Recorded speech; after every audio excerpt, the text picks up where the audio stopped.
Young Abraham Lincoln, log cabin president. Abraham Lincoln was the 16th president of the United States. Lincoln did not start his life being rich or powerful. He was born in a log cabin in Kentucky on February 12, 1809. Abe had an older sister named Sarah.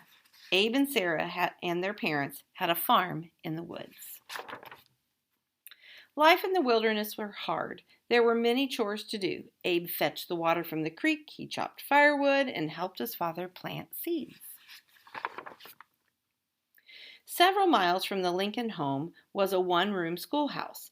Abe was very smart and loved school, but there was so much work to do on the farm that Abe and Sarah went to school for less than a year. Can you imagine having to work so hard that you wouldn't even have time for school? I know some of you giggle and laugh and say, oh, good, no school. But it would be really hard to learn how to read and to learn how to do math and things that you need to know how to do to make it in life. So I can't imagine, as old as he was, he only went for school less than a year. Abe kept learning even though he could not go to school. He studied at night by the light of the fire. When Abe was 7, his family moved to Indiana. It was winter when the Lincolns arrived in Indiana. Young Abe helped his father chop down trees and build a snug cabin. Abe was only 9 when his mother got very sick and died. The cabin was very lonely without her. A year later, Abe's father got married again. Abe's stepmother was named Sarah Johnson. She had 3 children of her own. Soon the log cabin was a cheerful place again. Abe liked to joke with his stepmother. One day he brought a small boy with muddy feet into the cabin and walked him up the wall and across the ceiling. Oh my goodness, what would your mom say about that? When Mrs. Lincoln saw the footprints, she laughed and wondered how this could happen. As he grew up, Abe never lost his love for learning. He read whenever he could. He even read while plowing his father's fields.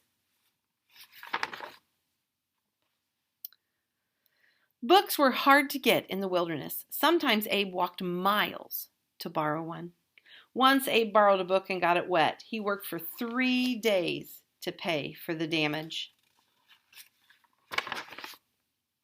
When Abe grew up to be tall and strong.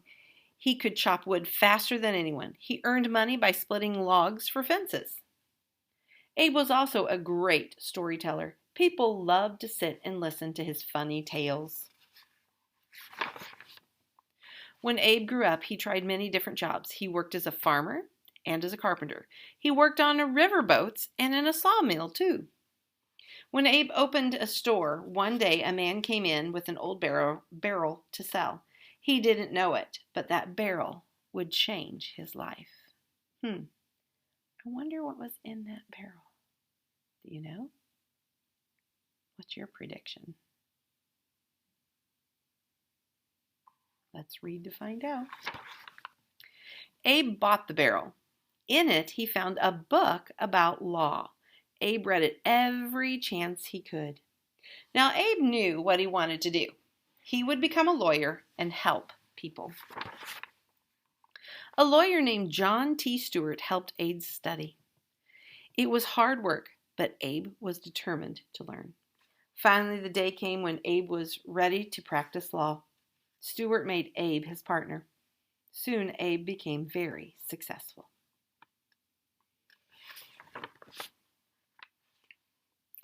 But being a lawyer was not enough for Abe. He wanted to help people in other ways, so he held several governmental offices too. In 1861, Abe became the 16th President of the United States. Abraham Lincoln was president during the Civil War.